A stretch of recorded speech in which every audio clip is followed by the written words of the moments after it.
Good morning. It is 8:30. We will go ahead to call today's meeting of the Clay County Board of Commissioners to order. There is, in looking to approve the agenda this morning, there is a agenda addition. We will go ahead and take that right before the first budget presentation. That is a request for approval to hire Kent Severson as our solid waste manager. Move approval with the addition? Motion from Commissioner Kaylee to approve the agenda with the addition. Second. A second from Commissioner Ebbinger. Any further discussion? All those in favor of the motion signify by saying aye. Aye. Opposed, same sign.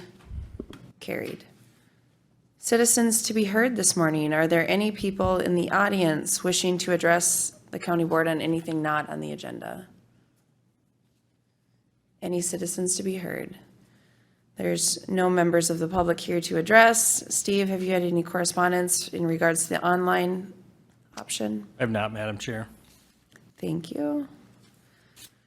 The next item on the agenda this morning is the approval of the payment of bills and vouchers. A motion offered from Commissioner Gross to approve the payment of bills. Second. A second from Commissioner Ebbinger. Any further discussion? All those in favor of the motion signify by saying aye. Aye. Opposed, same sign. Carried. The minutes from the July 12th, 2022 meeting are in your packet. Motion offered from Commissioner Gross to approve the minutes. Second? A second from Commissioner Kaylee. Any further discussion? All those in favor of the motion signify by saying aye. Aye. Opposed, same sign. Carried. We'll take the agenda addition this morning. Steve.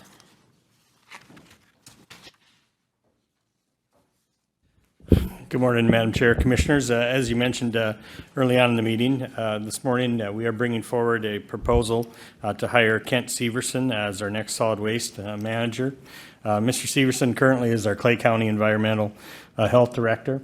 He has his fingers in a number of areas, both food, pool and lodging, the septic system demolition, and asbestos. I think that little known fact, Kent actually started here at Clay County back in our solid waste department, so he's familiar with a number of the programs that we have here within our county. We also works closely with the MPCA, OSHA, and other regulatory agencies.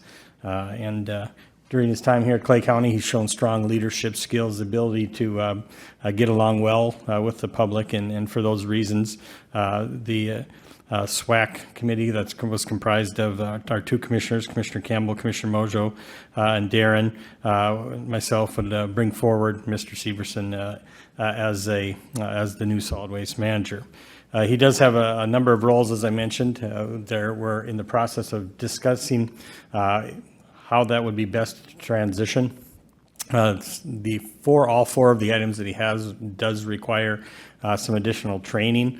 Some of that is a short time frame, some of it is a longer time frame, but what has been proposed is that Mr. Severson would be bringing some of those responsibilities with him. And he would not be carrying out those duties, but would be looking to have someone else underneath him carry that on.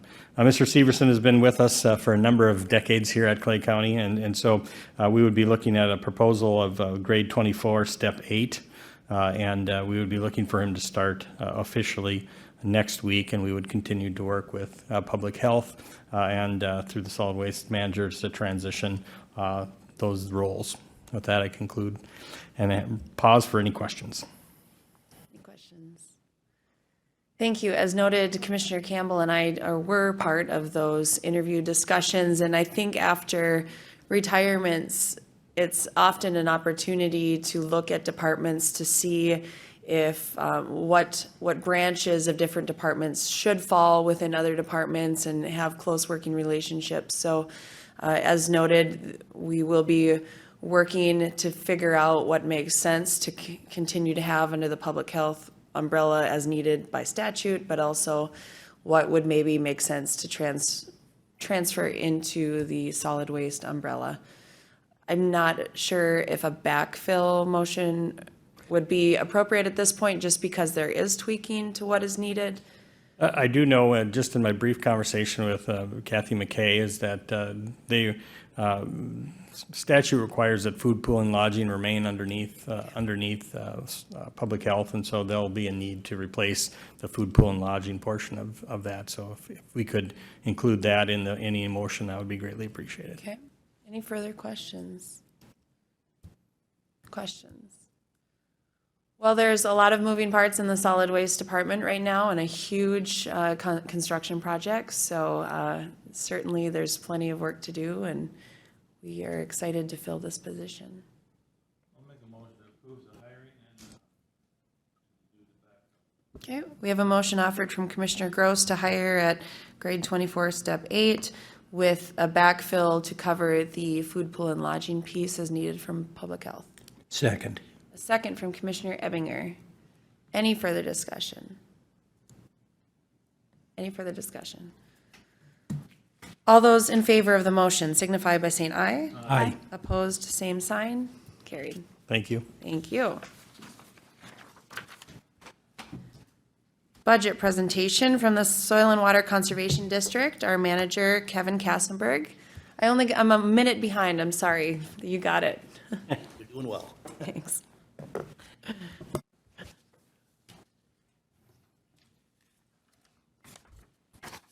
Thanks, Kevin.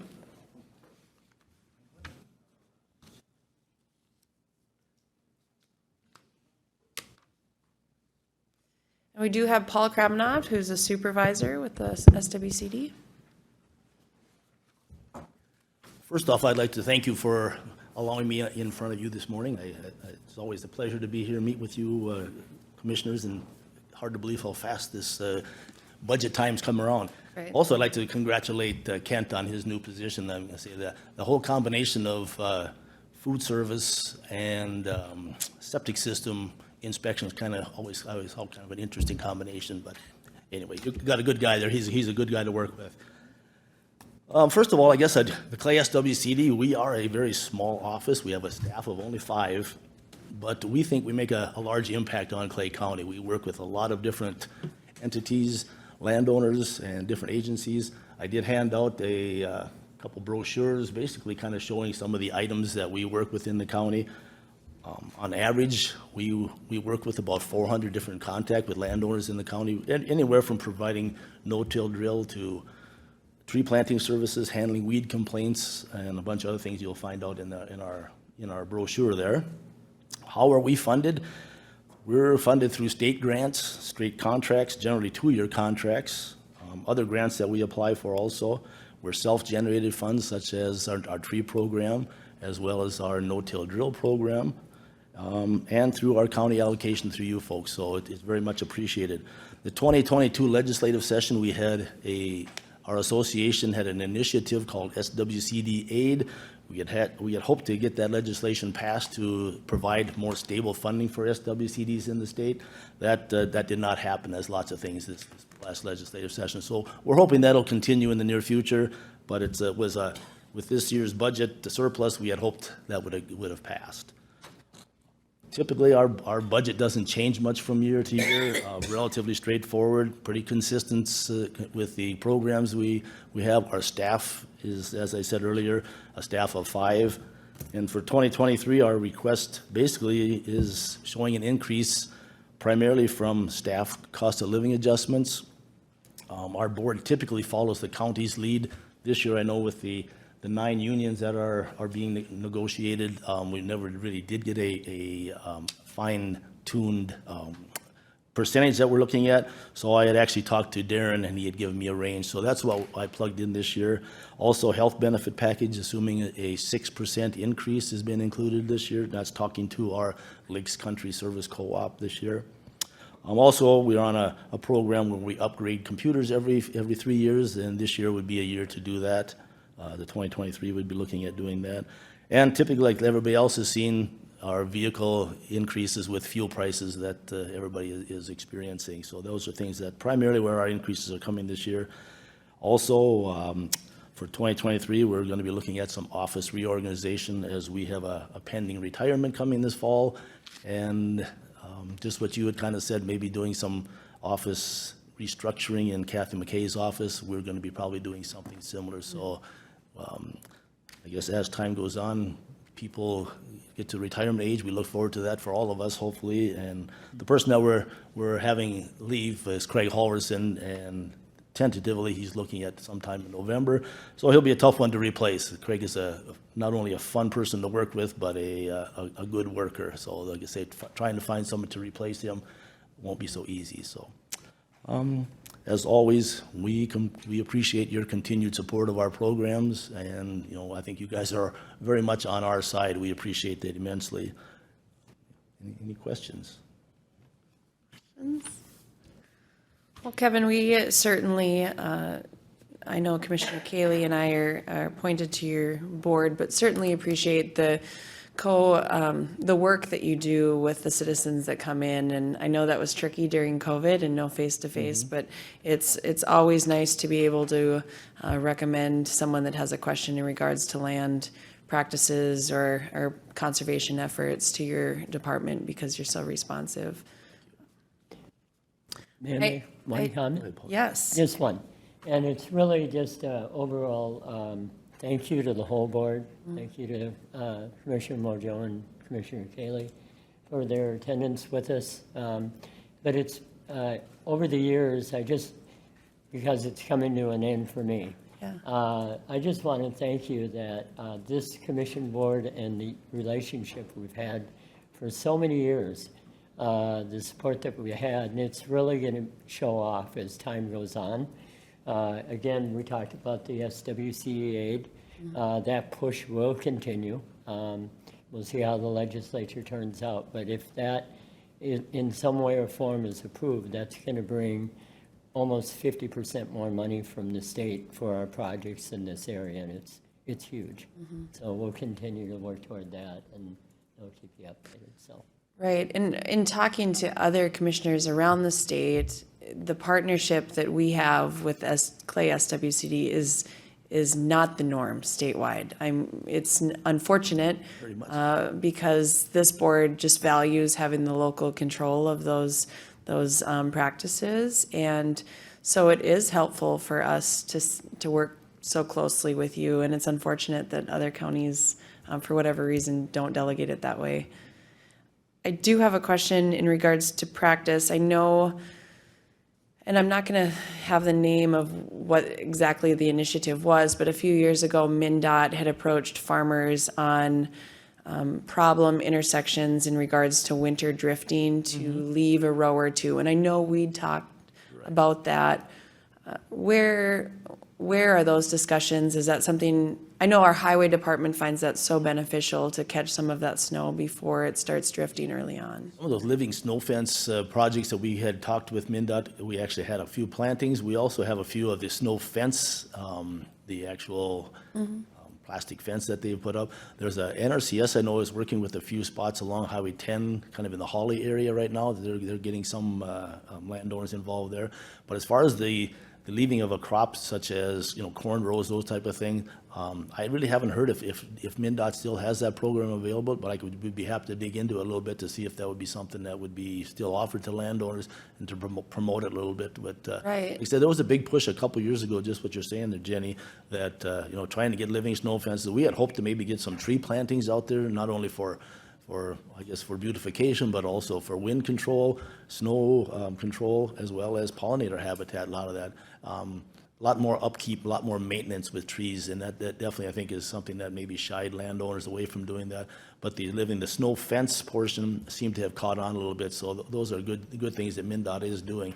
Whether they put all their money into that, I guess I'm not exactly sure, but as far as offering landowners to leave those strips of like corn residue or corn stalks over winter, I can dig into that just to see if they're still available. Right, and even it's as simple, I understand that folks might not want to put shrubs in an existing field, but it's as simple as not doing one pass with the till in the fall. Just that small amount, we can start those drifts sooner before.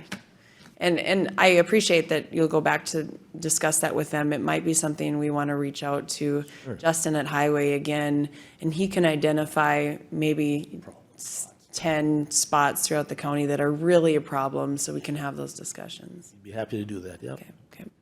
Anything else? We do have your budget presented. Is there any questions on, or the proposed budget? Any questions? Guess not. Thank you so much.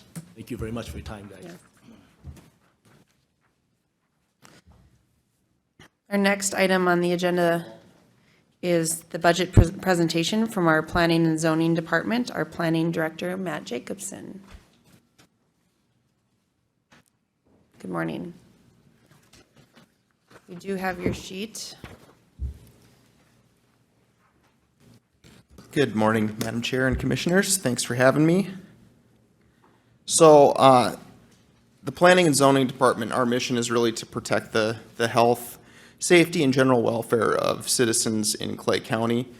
That's done through the implementation of development policy, our county development code, and then following the comprehensive plan. And to that end, we do a lot of permitting in terms of building permits. We do subdivision regulation, use permits, and then variances as well. And so, looking at our budget, it's in the past, looking at revenues, we've really exceeded a lot of our estimates in the past couple years in terms of permit revenues. It's not a lot, but it's significant. Will note that we do have some of the lowest permit fees in the entire state of Minnesota. We do also rely on some state grant funding, just under $3,000 from the DNR. We do also receive the state riparian aid grant money, which we pass some of that through to the watershed district, and then the aquatic invasive species, which we also pass through to our SWCD. So, other than that, a couple of changes, I guess, to note. Just looking at the past couple of years, I know with COVID, it's kind of tricky to figure out how money's being allocated and spent. Like, I imagine in future years now, should be able to do a little bit more with training and travel as well. And then there are some areas where we've been able to move some funds around or cut back a little bit. Probably the biggest thing on here is if you look at the internal service for 6607, it's right above the DNR shoreland grant and above miscellaneous. We do have that on there, and that's for a vehicle. And I will say, ever since we did get a vehicle from currently using the previous county engineer's vehicle, and it's been incredibly helpful to be responsive to citizen needs in the county. It's really changed how we've been able to respond and to get out in the county and be seen. So it's been really important. With that, I'll take any questions. I think also to a note, we are suggesting increasing the per diems for the folks that serve on our Planning Commission, Board of Adjustment. Also, actually, the SWAC committees, any county committees, changing the per diem for those people serving on that from 50 to 75. I believe that's noted in the increase as well. Yep, I did factor that in. Any other questions? Matt, it seems like a couple years ago, but we had talked about offering some more of these highly contentious issue trainings for board members, and that's something that we've both said would be very beneficial, and thankfully now we can offer that virtually. Is there money allocated for some folks that might want to do those trainings? For travel, I think we could accommodate, we probably couldn't accommodate like the entire planning Right. commission, but yes, I think it would be the beneficial. chair, for The chair, instance. yes, yep, absolutely, when those opportunities come available.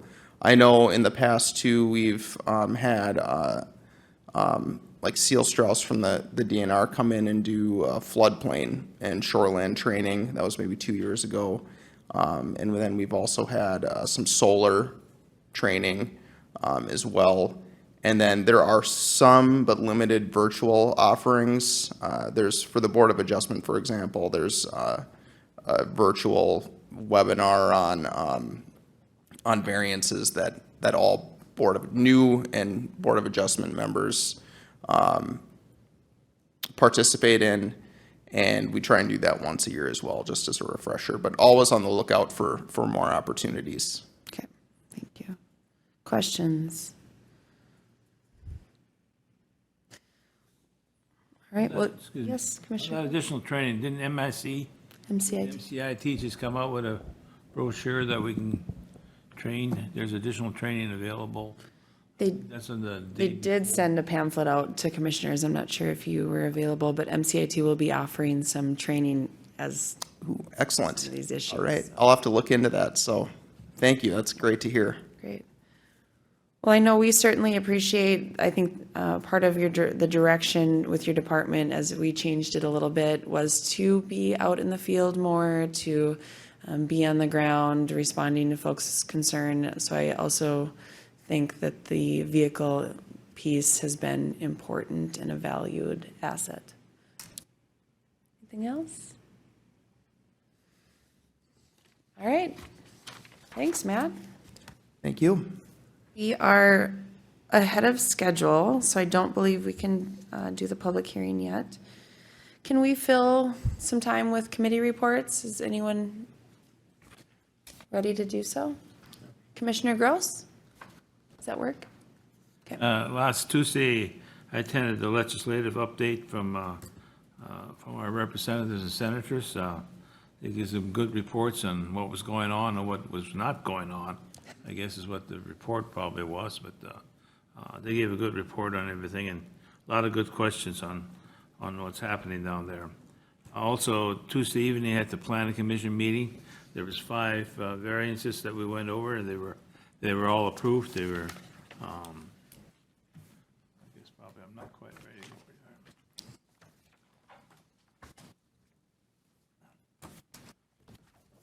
I do want to comment on, Matt, how well that was prepared, everything, all the information that you prepared for those variances was good information that really helped out for that meeting, and Thank you, Commissioner Gross. we had a conditional use permit to put in a basement in a floodplain that was approved, that they make sure that they're above the floodplain and stuff, so that was all taken care of. Excuse me, losing my voice here. And there was concrete crushing going on 160th Street North there in Clinton, 367, 160th Street North. We approved a permit to do some concrete crushing, which was approved. There was interim use, and they had, in fact, there was a permit granted, it was about 2 years late on the permit, on a second dwelling on the place. I think it was about 2 years, they said, approximately, that they had put a second building on a parcel that they needed a permit for. That was approved. Strata Corporation, same thing, they've been using extra land at over the 39 acres that I think they had asked for before. They were also given permission to continue that. And then also there was a swimming pool by Richard Larson that was approved in an area. Okay. I don't know if you got any more on that planning commission or not that you want to bring up, Matt, or? I think you covered it pretty well. The one thing I will add with the swimming pool in the shoreland is a text amendment proposal, so that will eventually come before this board for consideration. And on Wednesday, we had the meeting on the detox center. We discussed a lot more planning on what's going to be happening with the detox center. Went over a lot of stuff on different types of, whether you want sheet rock or masonry board, in different areas of the building. And just a lot of discussion on how the building's going to be built and stuff like that, what kind of material will be used on that. And they set up a plan, I think, for meetings for the next, I don't know, every couple of weeks, every third week, something like that. We set up a plan for future meetings. Saturday, attended the Linden Parade and also the 40th anniversary of the Yemco Center, where they did a presentation on the ship and stuff, so that was very interesting. Yesterday, I went up to Ada for the, Paul and I went up to Ada to attend the One Watershed, One Plan. I handed out different plans that the One Watershed, One Plan, different items that they're doing on. Right now, I think they got quite a bit of money available, and until they use that money up, they've only got half their funds so far. And they've got $1,371,000 available to them to use for projects. So far, only $112,000 has been used. So there's still $1,259,000 left in this budget to use for projects. So, and the projects that are being worked on, I handed out a sheet on the projects that are being worked on. Other than that, those are my meetings. Thank you, Commissioner Gross. Commissioner Kaylee? All right, do you want me to go to Commissioner Evinger? Commissioner Evinger? Thank you, Madam Chair. I also attended the legislative wrap-up with Senator Eakin and Chair Marquardt, both of them outgoing, and are going to be missed for the services they've given their constituents has been exceptional. It was moderated by former Chair Zimmer, who is a consultant that works with the Chamber of Commerce, and Shannon Full, the president of the Chamber. Still a slim chance of, from what they're saying, of a special session, but nobody's holding their breath.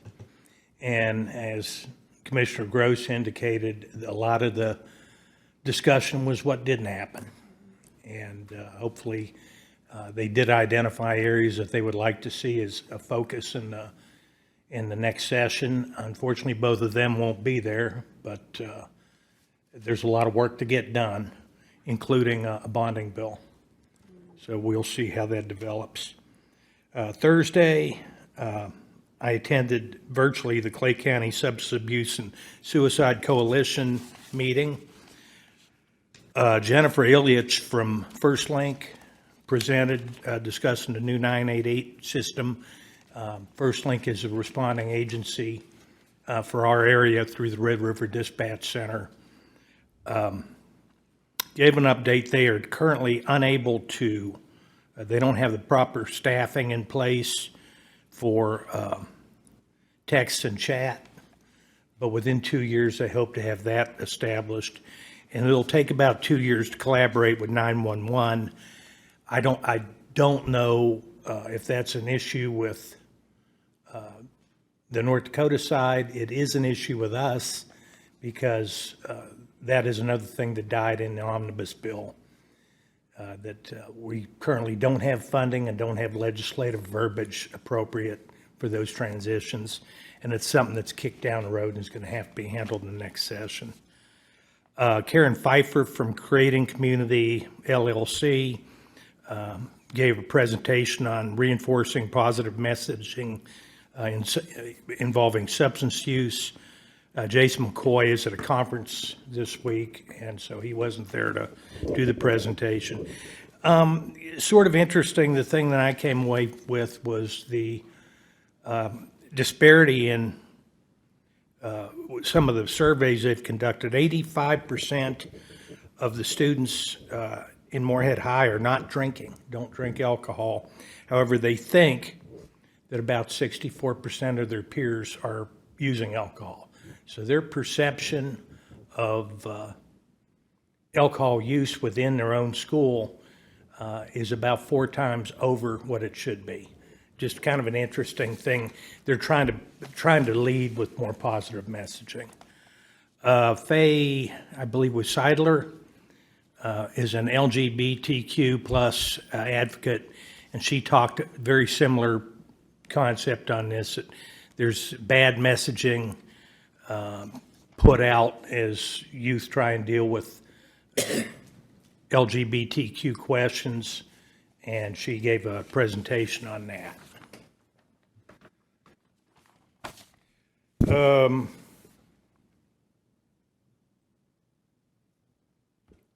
Later that day, myself and Commissioner Campbell attended the West Central Juvenile Center board meeting. Part of the report from James O'Donnell involved the Minnesota Department of Correction inspection of the facility. There were some areas identified as problematic, and they were the result of deficiencies from MEND, our medical provider, tracking prescription medicine, several other things that are going to be an issue. Those were addressed to the Department of Correction. It's not anything that's currently causing a problem, but we are going to be able to get ACH in there, providing medical services, and that transition's taking place. And that hopefully is going to correct all the disparities that the DOC identified.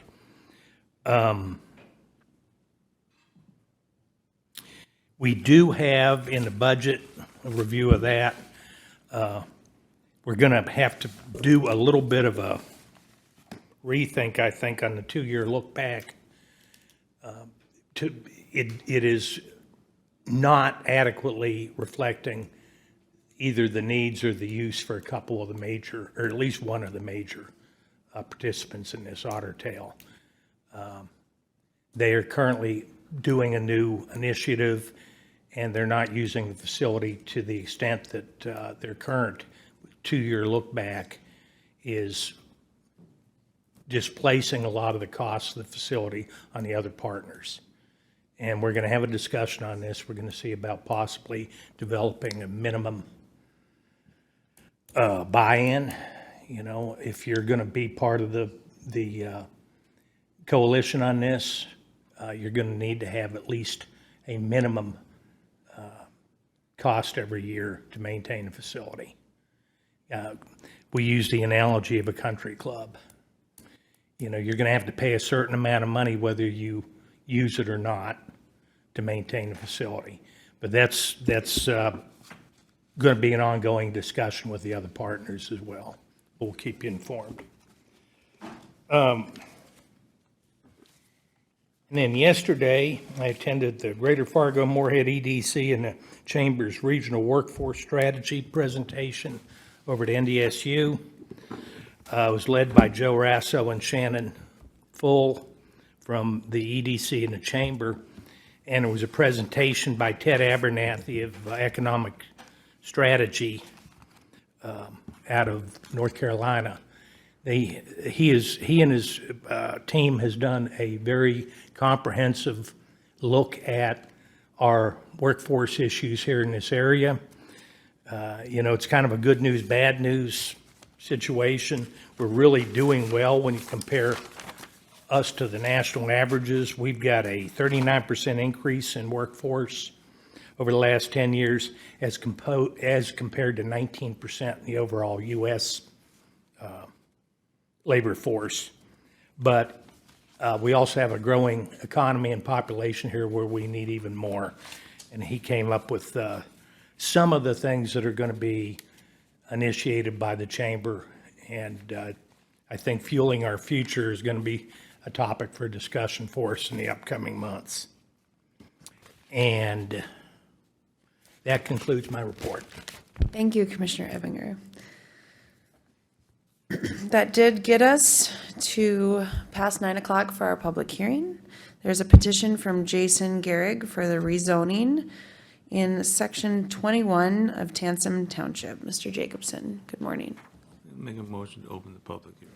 A motion from Commissioner Gross to open the public hearing. Second. Second from Commissioner Kaylee. Any further discussion? All those in favor of the motion signify by saying aye. Aye. Opposed, same sign. Carried. We are now open. Good morning, Madam Chair and Commissioners. Thanks again. So this is a petition for rezoning. It's brought forward by Gehrig Properties. And the applicant is petitioning to rezone an approximately 81-acre parcel. And the intent of this is to allow for a future residential subdivision in a shoreland area. The current zoning is agricultural general, and there's a resource protection aggregate overlay, and then also shoreland special protection on part of the parcel. And the proposed zoning would be to remove the resource protection aggregate overlay. And so this is the location in the county on, if you can look on your screen. So it's down in the southeast corner of the county. This is the parcel. There is a subdivision already to the south, and this is Solemn Lake. It's a small lake just off of Highway 34. The current land use on this parcel is gravel mining and agriculture. And this is the zoning. So as it stands right now, this entire parcel has that resource protection overlay on it. This orange is the shoreland zone.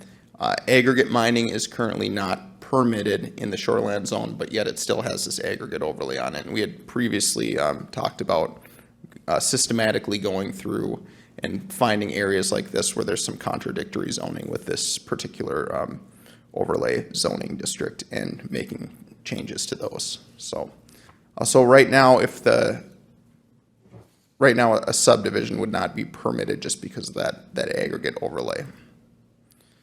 And so you've heard this before, but just to kind of go over again briefly, we do have 3 resource protection districts in the county. These are overlay districts, and they're often overlay districts because they're smaller.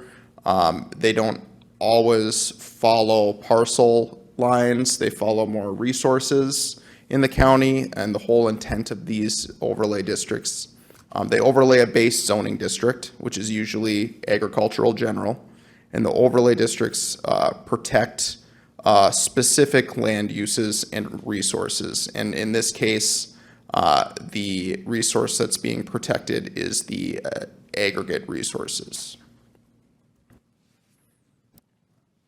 And this aggregate overlay district was created using the Minnesota DNR Aggregate Resources Inventory and Mapping Project. So our county is fortunate that we have this information. Not all counties with aggregate resources have this, and this is a project that's actually ongoing in the state of Minnesota. I know the DNR is working on other county updates to this as well. So we're very fortunate that we have information like this. And so this is mainly focused in the Agassiz Beach Ridge area in the center of the county, and then also in those glacial deposits of eastern Clay County. And you can see that here. So the orange are areas where sand and gravel potential in the county is high. This is derived from some sampling, limited sampling, a lot of landform interpretation, a lot of geological interpretation of using aerial imagery, using LiDAR, using past survey notes and things like that to kind of create this map. So this is about 7% of Clay County that has this high or moderate aggregate potential.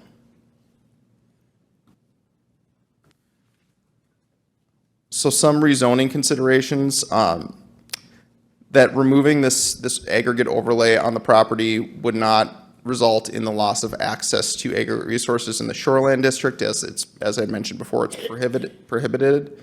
And actually removing it would not mean that you could never apply for a permit to mine this property in the future, because extractive uses are permitted as an interim use in the agricultural general zoning district as well. And the current gravel pit operator is intending to cease operations on the pit on this property that's in the northeast corner of the property by 2023, because all that material will be mined out.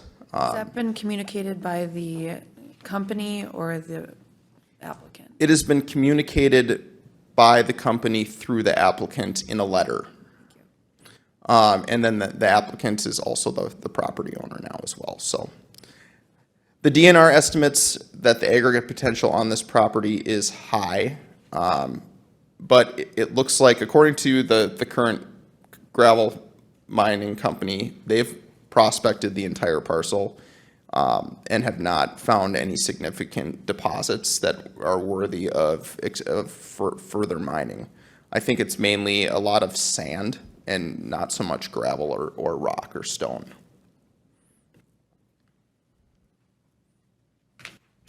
And so you can kind of see, this is where that, the red is that high potential, likely sand, not so much gravel. This is that active pit here on the northeast. There's a couple other spots that have been mined in the past as well in the area.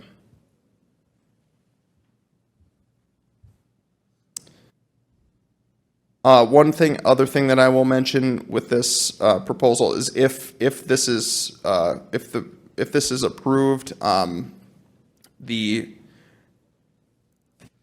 applicant could proceed with the subdivision, platted subdivision request. And it's not to say that gravel mining would be not feasible in the future, but it would likely be more difficult just with setbacks from residential properties, and then just by nature of having more people in an area, gravel mining tends to be a little bit trickier, so. But again, it doesn't seem like beyond sand that the resources are there, so. And so at their June 24th meeting, 2022, the Planning Commission did hear this request, and they did make a unanimous recommendation to the board for approval. And they did that based on these findings for a zoning amendment, looking at the criteria and general review standards for granting a zoning district amendment.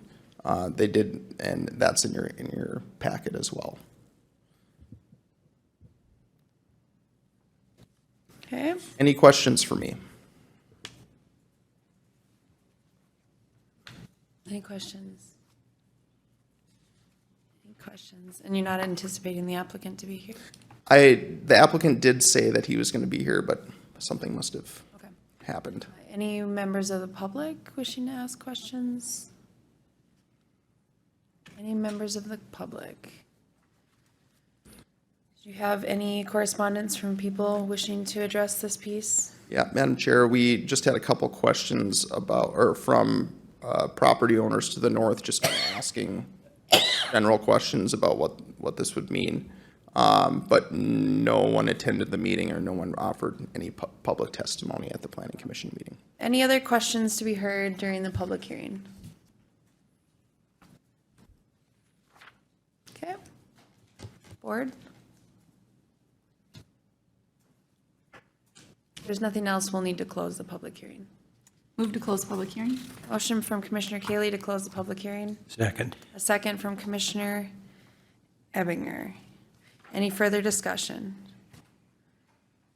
All those in favor of the motion signify by saying aye. Aye. Opposed, same sign. Carried. Okay, so it looks like they did the facts of finding in the Planning Commission. We're not needing to do that here. That's already gone through. No, Madam Chair. All right. So what you're requesting was to remove the resource protection aggregate overlay? Is that what we're? Yes, Commissioner Gross. Yep. And keep the other zoning, the agricultural general and the shoreland would remain. Okay. I'll make a motion to do that. A motion offered from Commissioner Gross to remove the resource protection aggregate overlay zoning piece on the parcel noted. Second. A second from Commissioner Kaylee. Any further discussion? All those in favor of the motion signify by saying aye. Aye. Opposed, same sign. Granted. Thank you, Matt. Thank you. Okay, we are scheduled for a 5-minute break, so we will come back at 9:19. Our next item on the agenda is a budget presentation from our Social Service Director, Rhonda Porter. Good morning, Rhonda. Good morning, Madam Chair, Commissioners. Okay. I am here to just present an overview of the 2023 budget that I've submitted. Just to walk through the packet a little bit, the first page is really the summary sheet, and I'll be speaking mostly from that document today. The attachments that you have are my new request summary sheets. And I have scheduled next Tuesday for myself and the supervisors to come and talk to you in more detail about those new requests. So I wasn't intending to go over those in detail today. So, and then I also just handed out to you a summary sheet that reviews the year end for 2021 and highlights some of the areas that impacted the revenues over expenditures for 2021. As you would expect when we're setting the budget, obviously we look from budget to budget, but most importantly, we're looking at what actually happened over the years and then how does that impact our budget going forward. So this gives a little bit of detail of my analysis of that assessment from 2021. So I'll just get started again, looking at the front cover sheet. The left-hand side at the top quarter is really just a summary. So I'll start with that. 2022 levy request was $12,335,701. The budget that I've submitted to the board and to Steve at this point is a levy request of $12,468,047. So that difference is $132,346, representing a little over 1% increase. We're following that document? Okay. And then right underneath that, it shows 2023 new requests. So I have 3.5 positions in the new request area, and I noted what that cost is for those positions, what that brings the levy to, and what that percent would be. So if the board approved all of the new requests that I've submitted, the levy request would be 2.4%. A couple things to know about this budget is not all of our allocations are in yet through the state. And so as I get more of those allocations, some of these numbers may change. I'm hopeful to the good. I did get one updated allocation and it was a little bit higher than I had in the budget. So I'll provide those adjustments to Steve when they all come in. So we will see a little bit of changes in this. On the right-hand side, on that first quarter, is just a list of the pieces that are most impacting the levy. So I'll just go through that list. So the first one, it lists salary adjustments, steps, insurance. So we have 137 employees at Social Services. And once we plug all those folks into the pay grid, what I've done is I've compared what does that cost look like in comparison to 2022 to 2023. And that 163,307 is that difference. So that's mostly people's steps. And as I understand it, there is a 7% anticipated health insurance increase in that formula. So that's reflected in that 163,307. Some of the other areas impacting the levy is county-funded burials. We have 130,000 budgeted for county-funded burials right now. That trend is trending a little high, and so I've added an additional 10,000 into that budget. Below that top quarter, you'll see some of the details. So that first detail line there, it says county-funded burials. You'll see our history. And just for review purposes, the columns 2018, 2019, 2020, and 2021 are all actual expenditures. And then I have 2022 budget and 2023 proposed. So that's the first area, program area that I felt we needed to provide an adjustment for. In addition to that, with the county-funded burials, generally, we do work with our funeral homes to allow some adjustments in what we pay for those costs of county-funded burials. So that would be included in that $10,000 increase. The next area is our contracted providers. As you know, we do contract with a number of providers that help us serve the needs of our community. And I've listed, kind of in the middle of the sheet there, a list of some of those providers. Now, this is not an exclusive list of all of our contracts. These are ones that I've applied a percentage increase to for 2023. So you'll see Tansem, which is a supported employment provider, Rape and Abuse Crisis Center, REACH, Lutheran Social Services, our guardianship program, the YWCA, our Father's Resource Program, and A Place for Hope. Those are contracts that I had put in the 2023 budget with a percentage increase. And that change represents the $24,584 increase for those programs. Okay. Next area that we increased in the budget was our detox facility. So again, kind of right in the center of the page there, you'll see the history. 2018, the cost to the social service budget was $406,000, and you'll see how that's progressed over the years. 2021 was one of our higher years in terms of reliance on the budget at $702,000, $715,000.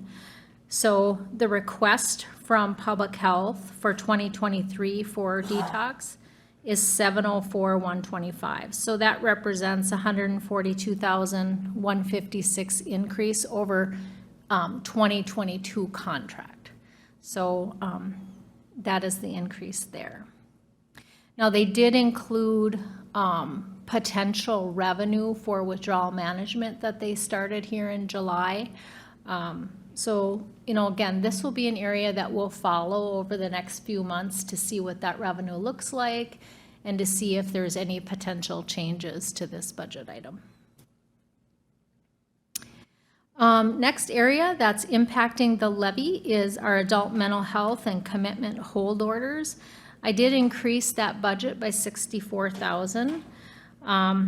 Again, down under the detail, you'll see the grid that says adult mental health commitment and hold orders.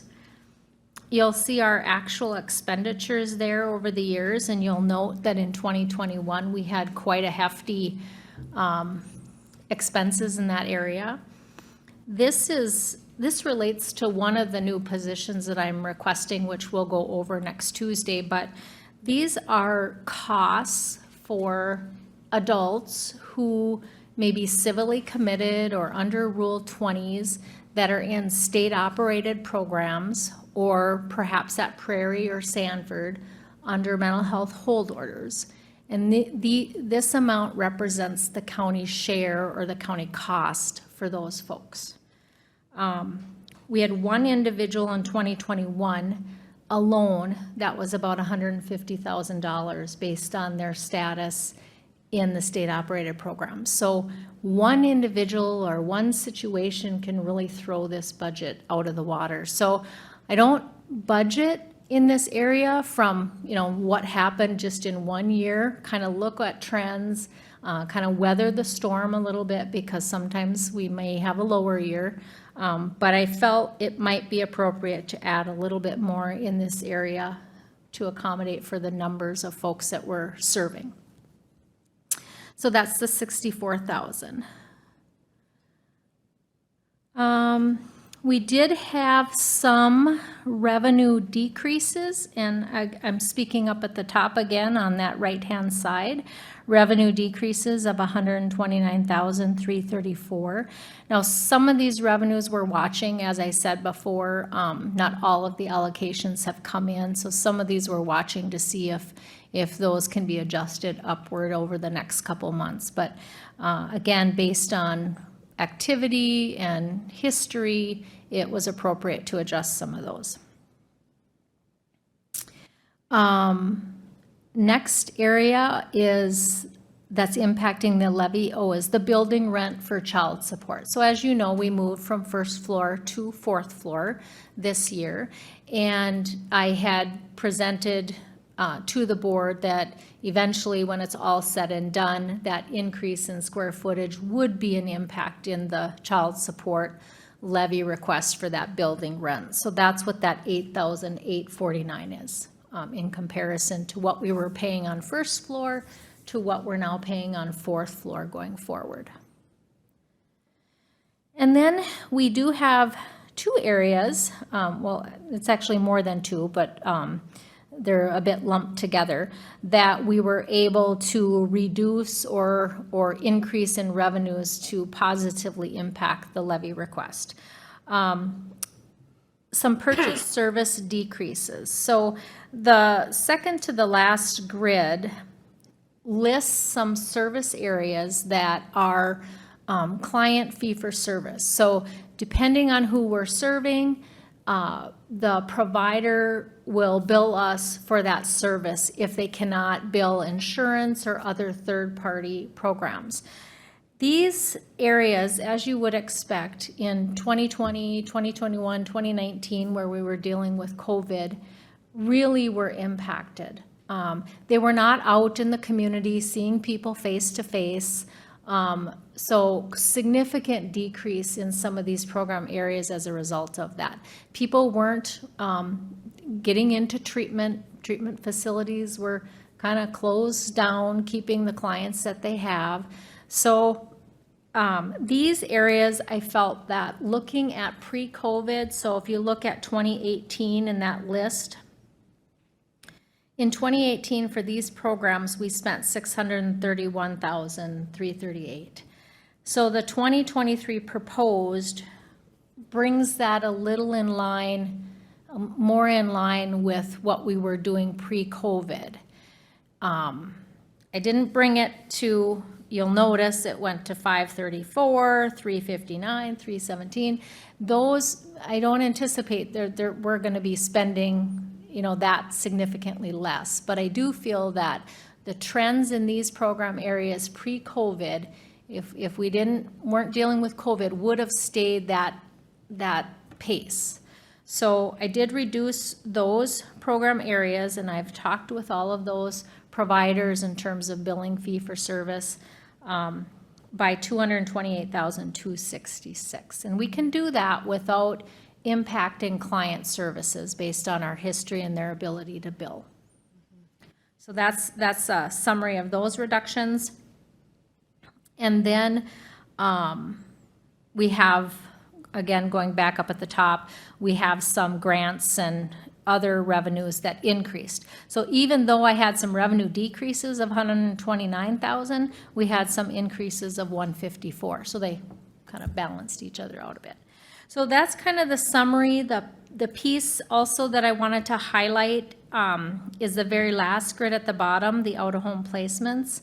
This is just the net amount, the impact on the levy. So as you'll see in 2018, we spent close to 2.3 million, 2.3 in 2019, jumped up to 2.6 in 2020, went to 2 million. Over the last few years, we've kept the levy amount for out-of-home placements at about 2.5. So, we weathered that a little bit in 2020 where we were about 130,000 over, but yet then we have years that we're under. So we're trending, you'll see a 5-month net there of 962. So we're trending in that, 2.2 again this year. So I'm hopeful that we still remain a bit under budget, but that's what I've done with out-of-home placements. The one thing that it doesn't account for is rate increases, because our providers will have rate increases. West Central Regional Juvenile Center is looking to increase their daily rates as well, which obviously means an increase in what we pay them. So I feel like keeping it at that 2.5 lends to a little bit of levy stability, and hopefully we fall within that amount. Just historically speaking, we've seen that over 3 million. Yes, No, it wasn't that long ago where that was substantially more. yeah, absolutely. And we, what we spend in out-of-home placements is well over 3 million, but we bring in revenue, and so that this is the net amount. And so depending on the child, depending on their eligibility for revenue streams, and depending on the placement, all depends on how much revenue we can capture to help support that cost. So this is, again, the net amount. Yep. So that is kind of the summary of the major pieces that most impact the levy for social services budget. And then I did. Commissioner Kaylee does have a question. Okay, sure. On that change in cost for services piece, I'm wondering about adult mental health commitment and hold orders. Are we anticipating any changes in some of those costs from the state? Has there been any conversation about that? No, not in this particular area. So, we've advocated for, so what happens, the person I shared that we spent $150,000 on one person, some of those folks that go into a state-operated program, if they're determined to not need medical care, then the county pays 100% of that bill. And in some of those placements, that's $1,600 a day. So you can see how quickly that adds up. And then the difficulty is finding a placement in the community for those folks, because they still are struggling behaviorally, have many issues, and finding those community placements become an issue.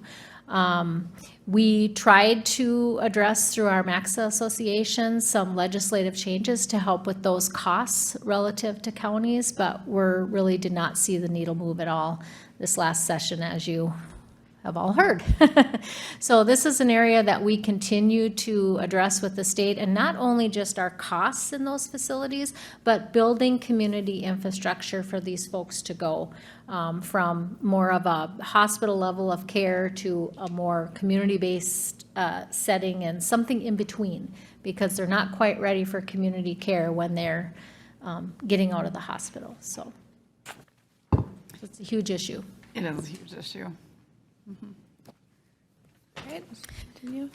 Also, just to comment, the handout that I provided to you, as you know, we were about $1.1 million revenues over expenditures in 2021. And going through that whole budget and identifying what that was related to, why did that occur? I wanted to just highlight a few of those things. In 2021, we had 4 retirements, 12 resignations. So what I looked at in 2021 is what did we budget for staff costs and what did we actually spend? And that was the difference. We spent $221,000 less than we budgeted. And looking at why that is, we had a lot of staff turnover. Folks that were at the top of the scale that left, and we hired folks at the bottom of the scale. I also was interested to pull out insurance costs because of the changes that we made in insurance. So I pulled out all the insurance lines to see what was the difference there. And 86% of that 221 was related to the health insurance changes. So I think the changes that the county made with health insurance has certainly been a positive impact Good to hear. and savings. So as you would expect, reduced staff travel and training. I mean, our staff pretty much were not attending trainings, doing things virtually, seeing clients virtually, not as much in the community. So we underspent those areas by $117,000. Our out-of-home placements, again, we budgeted $2.5 million and we spent little over $2 million, so we had $465,000 that we were underspent in out-of-home placements. But we also know that any given year we could be $500,000 over. So Purchase services was one of the biggest areas. I went through the whole budget and pulled out all of our purchase services for clients and where did we underspend and what are trends that we think will continue, and that's where I reduced those by 223,000.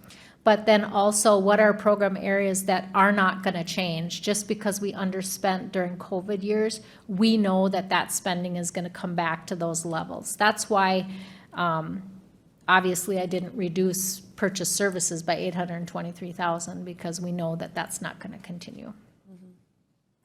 And then we had some increased expenditures that, of course, offset our savings. So we had the increase in the commitment holds, as is shown on this sheet. We budgeted 500 and some thousand and we spent 837. So that was a deficit in the budget. And then our increased detox costs. So I wanted to just provide that summary to reassure you that as I go through the budget, I'm definitely looking at our actuals and where can we make adjustments based on how we ended in previous years. Any other questions, items, discussion?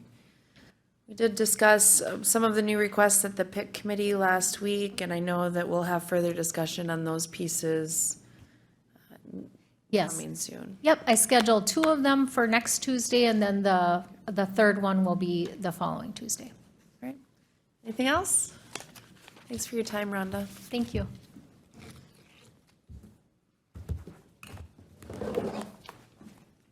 Next item on the agenda is a update from construction engineers on our resource recovery facility. We have Ben Mattson here.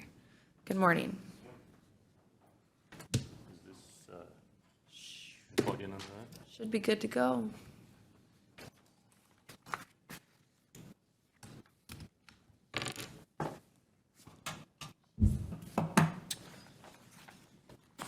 Good morning, everyone. I've got about a 2-minute drone video here that actually kind of shows overhead some of the progress we're making, which I'll probably just bring that up first and then can have any questions, we can look at that.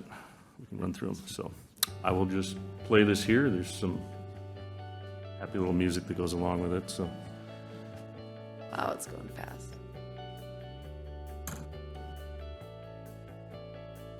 what you see here, west side of the building, that's the whole transfer trailer bay where you kind of see the black line there. That's, we're backfilling finally the transfer bay where all the trucks will drive underneath, get top loaded with the debris into that.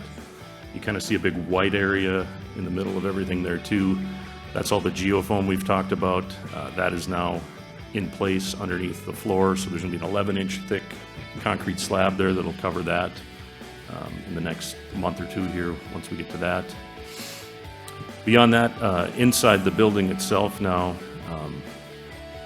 we've really started to move towards finishes. The masons have started. They should wrap up in a week, so any of the walls that kind of separate all the different zones of the building, the household hazardous waste from the drive-through, from the office area, those separating walls are going in right now. And framers, electricians, mechanical guys are all working inside the building. That particular picture right there, you can kind of see the retaining walls that go up and out of the ramp. This is something our crews are self-performing, so we're about to pour that first pour on that at 11 o'clock today, and there's 20 different segments of pours to get us out of those ramps. A lot of yardage there. See kind of the blue in that shot there, that's the vapor barrier that goes underneath the slab within the office area. So we poured the slabs in the office area last week, which really opens up all the framing. So in the next couple weeks here, we'll start to build out the walls and all the offices will take shape, the meeting rooms and stuff like that will take shape very shortly here. So you don't see it on this, but to the east side of the site as well, we are working on the scales in the scale house area. We're actually pouring some slabs on that today. That's where the trucks will drive up, get weighed on the way in, weighed on the way out. And there's a portable building, if you will, that just comes in one piece, which is set to show up at the end of August, about 26th of August. So that'll just get picked off a crane, set right in place, and the scales come about a month later, and then the whole east side of the site should be kind of put together, so. Great. It's really helpful to see the visual and the drone footage. That is exciting for the public to see, but also it's hard for us in our committee reports to really capture the scope of how large that facility really is. And on the video, as you see, it just looks like a long path, but that is an enormous amount of concrete with the walls that trucks will drive down there on the right side of this video, right there. So that's where they'll exit out on that side and go around. Very cool. Yeah, so where you kind of see over on the right between the two cranes, the walls there are 20 feet high right now, and we're adding another 15 feet on top of that. You can kind of see over by the white crane, that's the south push wall. So when they're in working on the loading the debris off the floor, there's a wall that's 15 foot high for the payloaders to push up against. That's going to make a U shape. You kind of see one on the north and the south by their crane, and it all kind of funnels to that hopper that they top load base. So from the bottom of that drive-through right now up to the top, it's 35 feet of concrete wall. So it's really massive when you're down there. It's worth a trip out there. Yeah. So. Anything else? Any questions? We're still pushing for that completion date. December is what we're looking at. I updated the schedule just earlier this week. So everything's going to track pretty good inside the building now. Like I said, with slabs and stuff going in, there's not an overabundance of architectural finishes. That should come together pretty well. The challenge is just really getting these ramps done and then all the pieces that go in behind them. So. Okay. Any other questions? Well, thanks for coming up today. Yep, no problem. Appreciate it.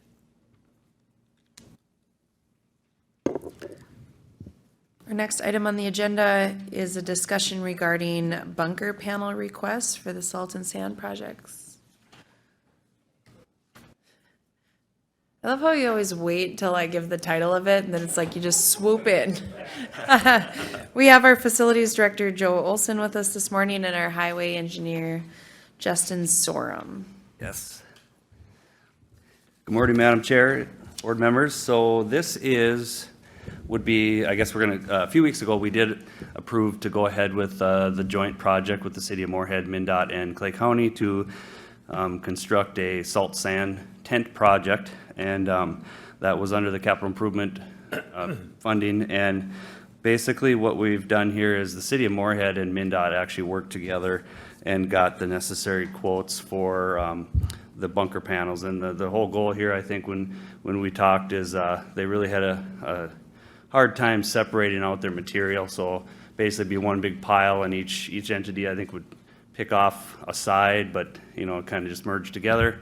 There was kind of just an invisible line before where these panels will separate each entity's salt and. Perfect. Great. Yeah, yep. So anyways, they went out and they've gotten all the quotes, but the actual price is coming back. We have listed here Hanson Silo. That's the bunkers themselves, came in at $70,270. This is MnDOT. MnDOT has put this pricing together. And then Two Rivers Construction is kind of the other one that they're working with that would put down the concrete foundation. So we got a total project cost of $90,220, and our actual cost of this is $300,073. So that's for the 30, yeah. $30,073. Yep. And what did I say? 300. Yeah. I'm getting to that. That's the total I was budget. gonna say, I'm getting to that. So yeah, when you add that in to the actual tent, you know, that we approved a few weeks back, that was $252,000 roughly. So we have a total project cost of $282,141, and we did have a $300,000 budget in for this, so we've come under this one. So we are, anything else, Justin, on your end, or? I think you covered it really well. Yeah, if approved today, they actually would like to start pretty soon, within a couple weeks. So I think they've moved all their, we've begun to move. Yep, it's complete. The salt tent now is completely empty, so they can start whenever. Yep, So we are a little under the total budgeted costs originally, so hopefully we can continue to come in like that. And you're anticipating it will be done at the end of this month? Yeah, we think it's going to be September 1st-ish, you know, before the fall. Okay. So, Move to approve. A motion to approve the request from Commissioner Gross. Second. A second from Commissioner Ebinger. And this is in that capital improvement bond. correct. Yep. Any other discussion? All those in favor of the motion signify by saying aye. Aye. Opposed, same sign. Carried. Thank you. Thank you. Madam Chair? Yes. Justin, do you have an update at all on County Road 32? Or, 31? 31? So County Road 31 is complete. It is striped, and we're working on closing the project out with the contractor. Were you able to look at that, just off of the County Highway 12 finish, that divot on 11? Yeah, so I'm trying to borrow MnDOT's mastic machine to actually fix that. Okay, all right. Our road foreman is aware of it, and he's Okay. looked at it with me. Just want to make sure that we're on top of that Yep, because it changes the drive. yep. Thank you.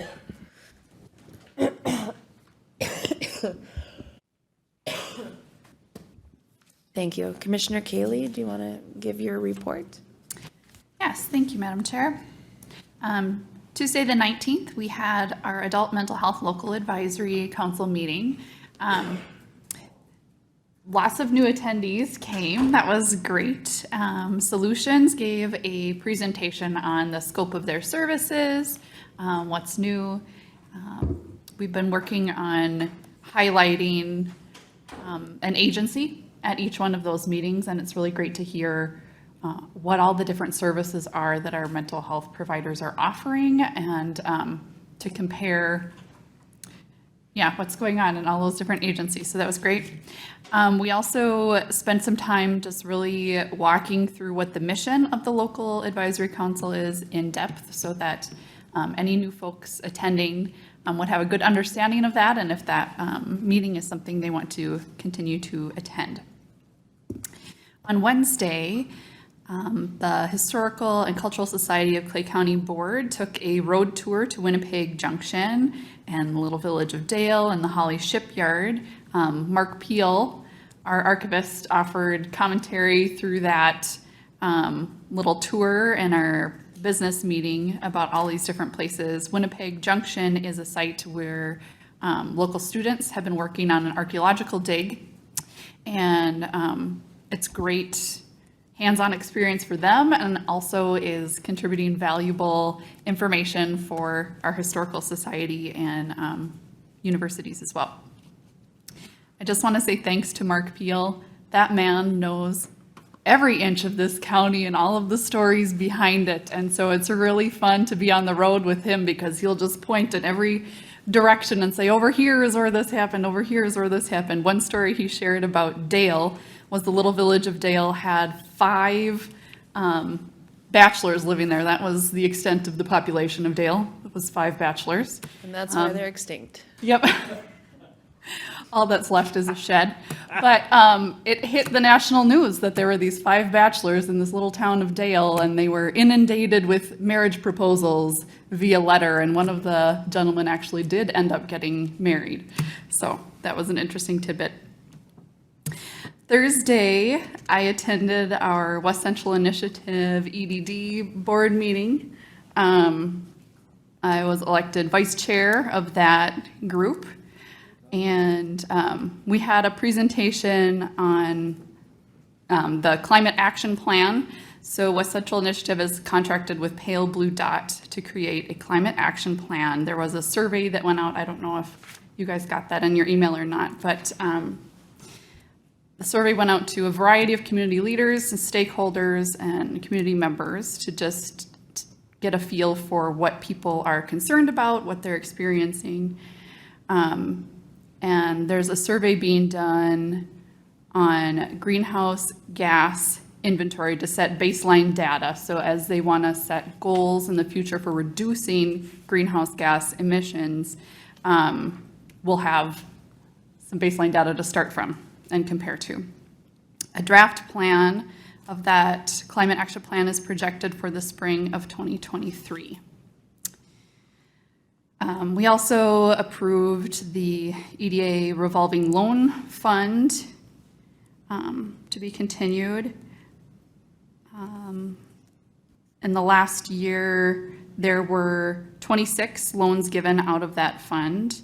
7 counties benefited. Clay County is one of the counties that benefited. And I thought it was interesting that of those 26 loans that went out, only 2 of the businesses have ended up either closing, or one closed and one had a significant change in their business plan where they moved from a storefront to a virtual business plan. What else? Siri Simmons she's the Sustainability Program Supervisor for MnDOT, presented on the statewide electric vehicle infrastructure plan. She gave an overview of the different types of electric vehicles and the NEVI program, which is the National Electric Vehicle Infrastructure, which is building out alternative fuel corridors in the state. So I-94 and I-35 are the corridors that they're working on currently, but Highway 10 is identified as one of the next corridors that they will be working on. Charging stations on these corridors must be every 50 miles, and they must have fast charging, which means you can get a complete charge in 10 to 30 minutes. And they have to have capacity for 4 vehicles to charge simultaneously. We had a long discussion on, what does that look like right now as an electrical vehicle driver, and the mayor of Fergus was at that meeting, and he does have an electric vehicle. So he shared some anecdotes about driving back and forth to Minneapolis. He's never had to wait for a charger. There's a few stations that aren't charging for that electric charge. So it's free to charge because it is often by coffee shops or other businesses. So while you're charging your vehicle, you're also spending your money in that community. So the community sees it as an investment in bringing those dollars to the business community there. So does the community pay for the electric cost, or the business? Is it city-sponsored? It's kind of different all over the place. There's a lot of them that are privately owned.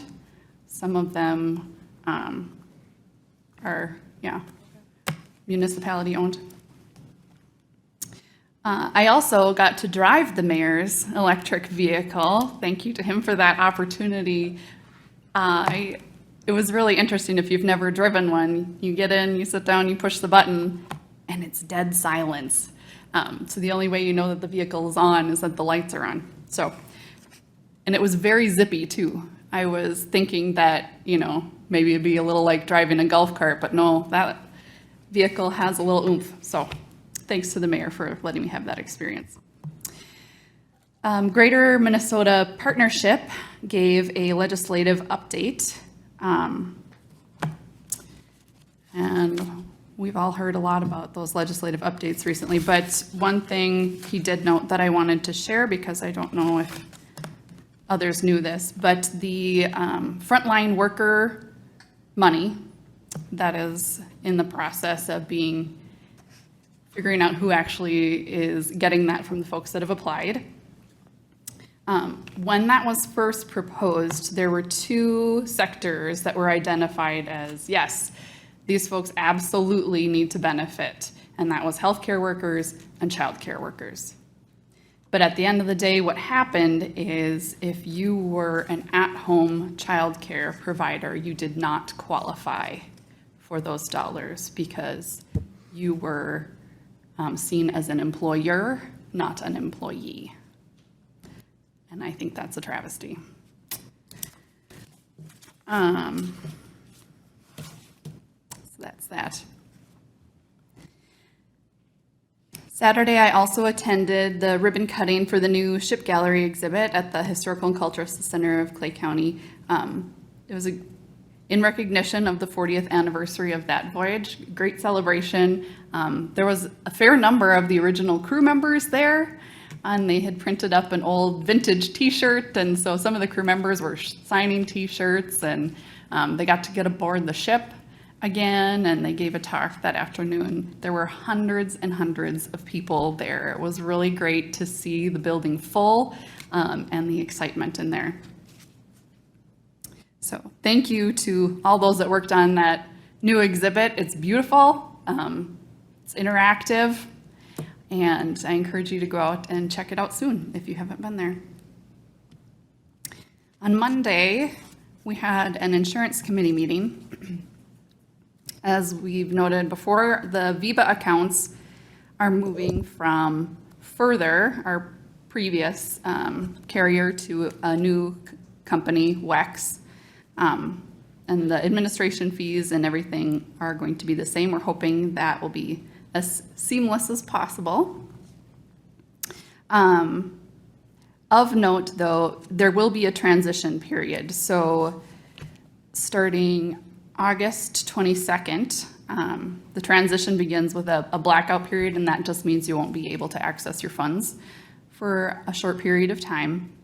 They're anticipating that we should have the new debit cards by around September 5th, and you will be able to access your funds as soon as you have that debit card. If you do end up paying out of pocket for any costs during that short blackout period, you can always submit for reimbursement. So it's not that you won't get those funds, there just might be a short delay there. If you have any questions, I would recommend talking to Anna, Anna or Darren. I think they sent an email out yesterday that asked to contact if you don't have your login number. They sent the phone number to staff yesterday. We also took a look at a group Medicare plan for our retirees to get great benefits at an affordable rate following retirement at 65 plus. The real benefit of this, other than being able to provide great benefits for those retirees to continue, is that it takes them out of our risk pool. So when we're looking at county insurance rates and what those renewals are going to look like, we don't have that older population with some of the potential higher medical costs in that risk pool, which should help us keep our renewal percentages lower while, again, really giving them great options. It was a fantastic plan that we looked at and quite affordable. So there was unanimous approval for that. But it will require approval from this board to move ahead. So that'll be on an upcoming meeting. There was also just a reminder that we have the Healthiest You program, and that is telehealth. And you can use that for general medical questions, but also for nutrition support.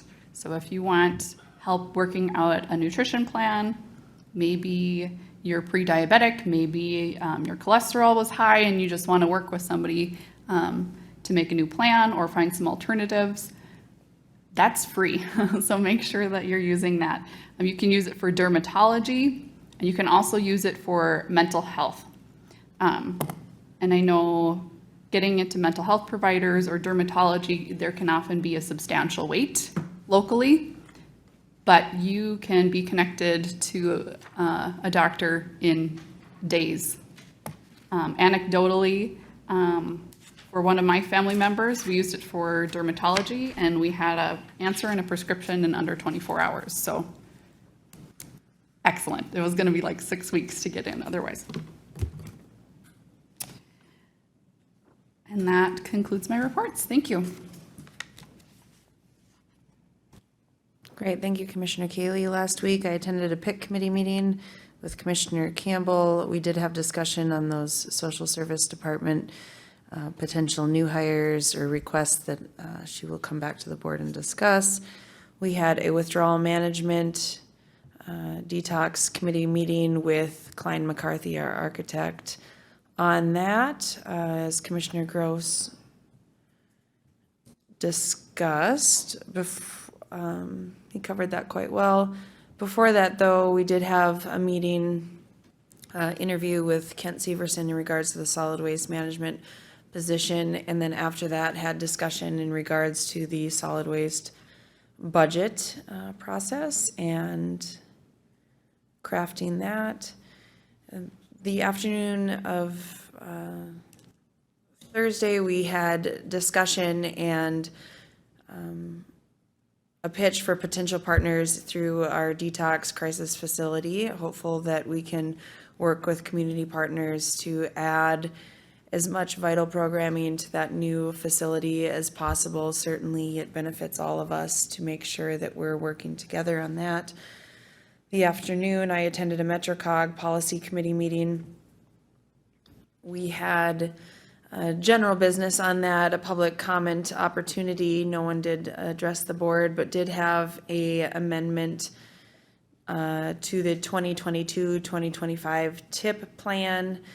That went fine. Draft 2023-2025 Transportation Improvement Program discussion, and that did pass. And then we did approve a action plan for a grant application. After the business, we had a presentation from Josh Pearson, who is the MinShip employee on that. So many acronyms. So if you're confused on that, feel free to look up fmmetrocog.org. Sorry. Yesterday, I attended a Lakeland Mental Health Committee meeting in Fergus Falls. We did have a meeting before the Board of Directors meeting with the Executive Committee and Personnel Committee to review the annual evaluation of our CEO, Donna Baker. That review came out wonderful. Donna has led that organization through some tumultuous times and come out with great resolve. Thankfully, and piggybacking off the discussion on mental health providers and times, really has done a lot to make sure that there are low wait times to access therapists and psychiatric appointments, both child and adult. It's always tricky with staffing, but currently in Moorhead, for any of their appointments, there was a 1-day wait to get in for those, and we've seen those upwards of 40. So I know that takes a lot of work from staff, but also CEO direction. So congratulations to Donna on that. We did offer a 5-year contract. Before that, it had been an annual. Certainly, her work reflects that, and so she did approve that. We had presentations from all the adult supervisor positions at all of the sites, talked a lot about the adult rehabilitation supports that are offered, the aftercare services, the children's therapy services, CTSS. A lot of these areas are areas that not only Rhonda kind of highlighted in her budget, but I know that we see a lot in our juvenile facility as well. Praised the continued partnership with the full-time position for adult services at the Clay County Jail. That's been something that we had advocated for in the River Project. It's hard to believe that that is almost 4 years in, honestly. They're working with inmate transitions and supports and health insurance benefits and housing pieces.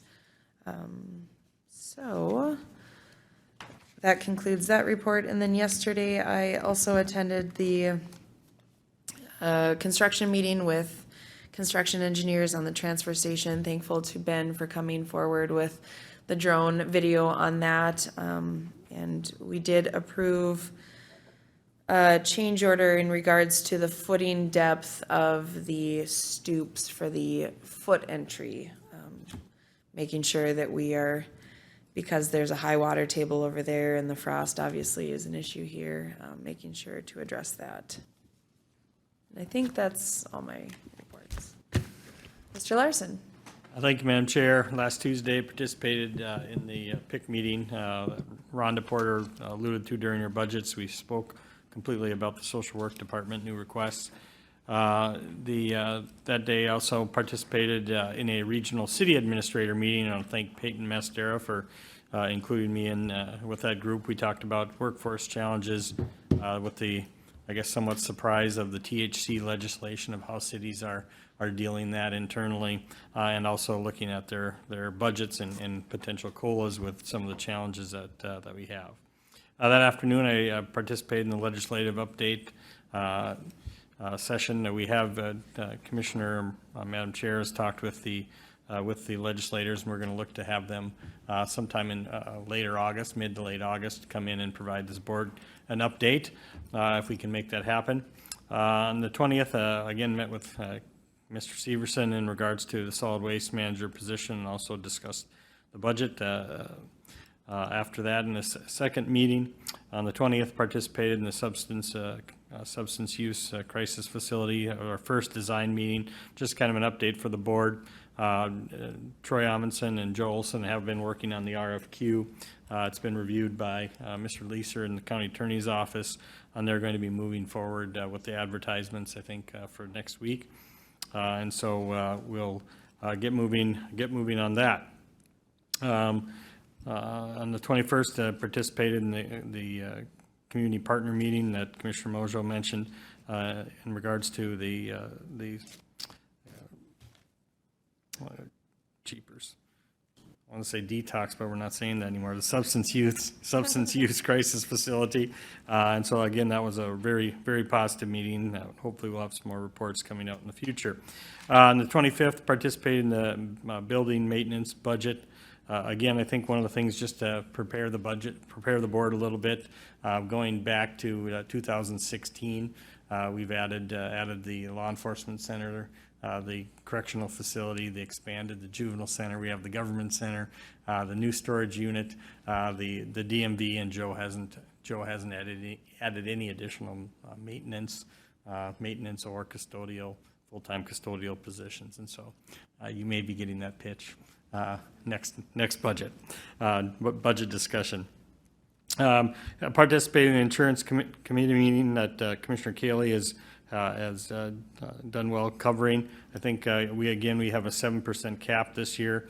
The numbers that came out yesterday, had we not had that cap, are in the 33 to 35% increase, and so we're fortunate to have that cap. We also heard a presentation after that, as we've kind of discussed as a board, evaluating over the next few years of self-insurance, and just looked at some of the services that NIS, our consultant, works with as possible opportunities. Participated in the owners meeting that has been addressed. I think as Mr. Madsen talked, December 7th is the current date. Again, lots of cement going in over the next couple of weeks. The scale house, we're hopeful that the lift station is going to be put in here within the next few weeks, and that will limit the amount of dewatering that we would have to do moving forward, and so that will be good.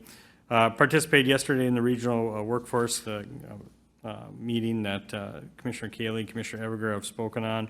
Just a note for our citizens, if you go to our webpage now, the Clay County voting and election information for primary and general election is up, along with additional information.